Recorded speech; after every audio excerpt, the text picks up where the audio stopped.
Selamat sore Bang. Selamat sore.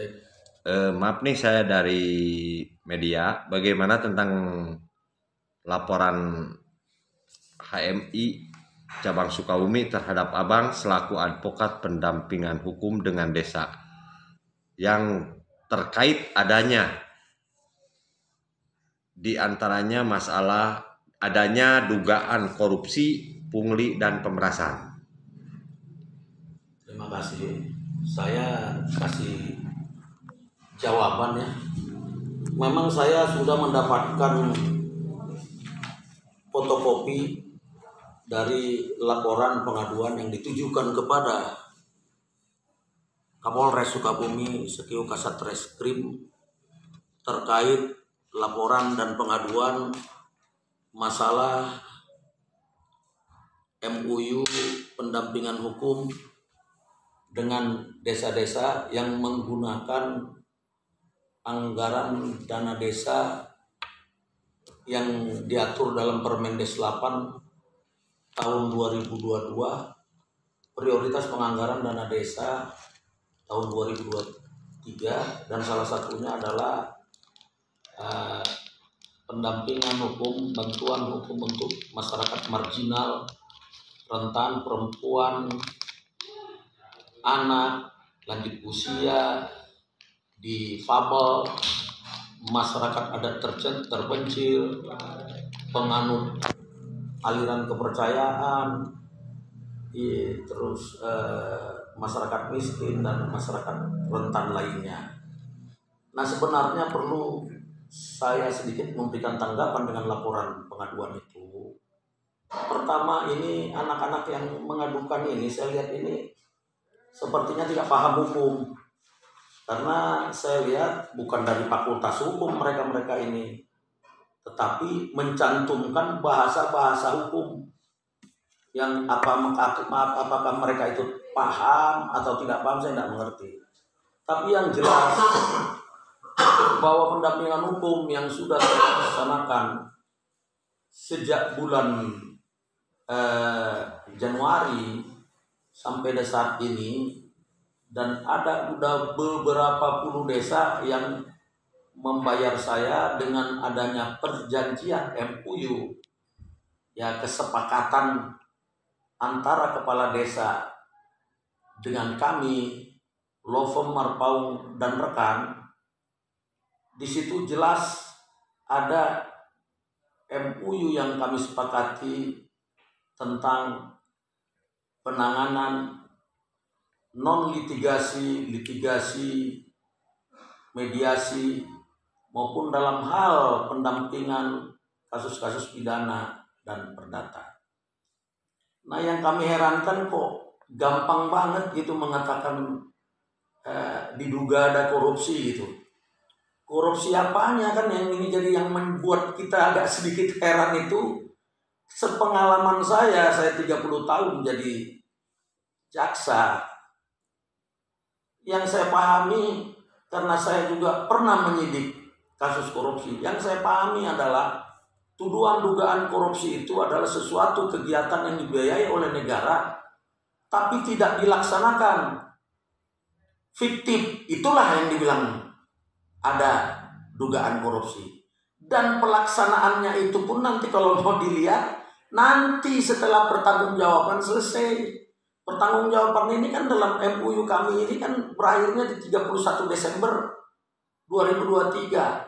Artinya kok gampang banget gitu loh menuduh korupsi. Terkait lagi di sini ada dalam pelaporan masalah pungli. Perlu diketahui kan sebenarnya pungli itu diatur dalam Undang-Undang 31 tahun 99, Junto Undang-Undang 22 tahun 2001 tentang pemberantasan tindak pidana korupsi. Tapi sebenarnya kan pungli ini dikategorikan adalah seperti contoh pemungut parkir yang sudah ada retribusi dalam perdanya, misalnya tercatat Rp2.000, tapi pada saat dipungutnya ada yang Rp3.000 atau Rp4.000, itu yang disebut pungli. Sedangkan pendampingan hukum ini jelas ada MOU, ada kesepakatan, ada perjanjian yang mengacu kepada pasal 1320 Kitab Undang Hukum Perdata. Sah-sahnya, syarat sahnya perjanjian. Nah, sudah itu kan perjanjian itu kan merupakan undang-undang bagi kedua belah pihak yang membuatnya.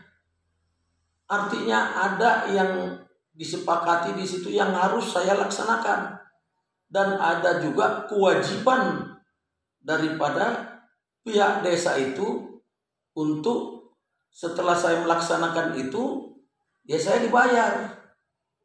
Nah, terus saya mau tanya, bagaimana ada pungli orang, ada perjanjiannya kok?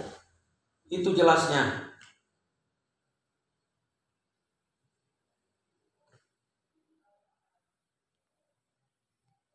Apalagi di dalam surat ini saya melihat ada lagi bahasa pemerasan. Pemerasan kan yang jelasnya dalam pasal 368 itu kan ada berkaitan dengan kekerasan. Bagaimana mungkin saya sebagai advokat yang ada hubungannya melalui perjanjian tadi melakukan pemerasan?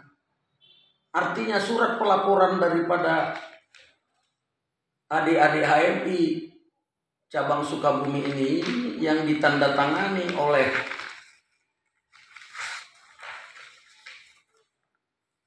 Ketua Umum Muhammad Mulki dengan Sekretaris Umum Muhammad Aldi Nugraha, sedangkan pelapornya di sini Faiz Abdul Muaimin, tapi saya melihat tidak ada tanda tangan gitu. Nah, bagaimana mungkin bisa nyambung? Seharusnya kalau mau membuat laporan itu, adik-adik yang saya anggap tidak mengerti, tidak paham hukum ini harus jelas siapa yang dilaporkan, apa perbuatannya yang dilanggar. Nah, itu tuangkan dalam berita acara pemeriksaan polisi. Tapi jangan seperti mengirim surat, seperti mengirim surat begini, kayak ngirim surat lewat JNE, tapi bukan membuat laporan polisi resmi.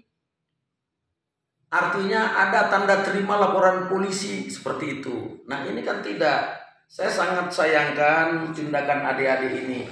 Apalagi setelah dimuat di pemberitaan di salah satu media, saya melihat ada yang berkomentar di situ atas nama LBH, ya kan? Nah, di situ dia mengatakan hal tentang pungli dan pemerasan.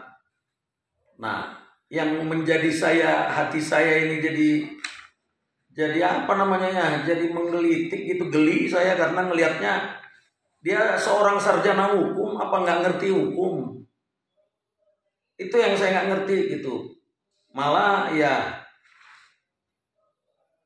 apa dia nggak paham tentang hukum? Kok terus apalagi dia tuh beberapa kali pengen bertemu dengan saya melalui salah satu media, tapi saya tolak karena kenapa? Ya begini inilah. Ini satu produknya nih yang saya tunjukkan nih. Kan gitu, membuat laporan pengaduan tapi nggak jelas bunyinya, maunya diperjelas gitu. Jadi kalau diperjelas apa yang dilaporkannya, nanti juga saya akan memperjelas, artinya pembuktian terbalik. Hanya saya meminta, tak kala saya mengadakan pembuktian terbalik, ternyata apa yang saya lakukan dengan yang dituduhkan yang bersangkutan ini tidak terbukti, ya saya mohon maaf lahir dan batin aja ya, siap-siap harus mau saya laporkan juga untuk tuntut balik kan begitu. Resikonya ya itu aja mungkin dari saya.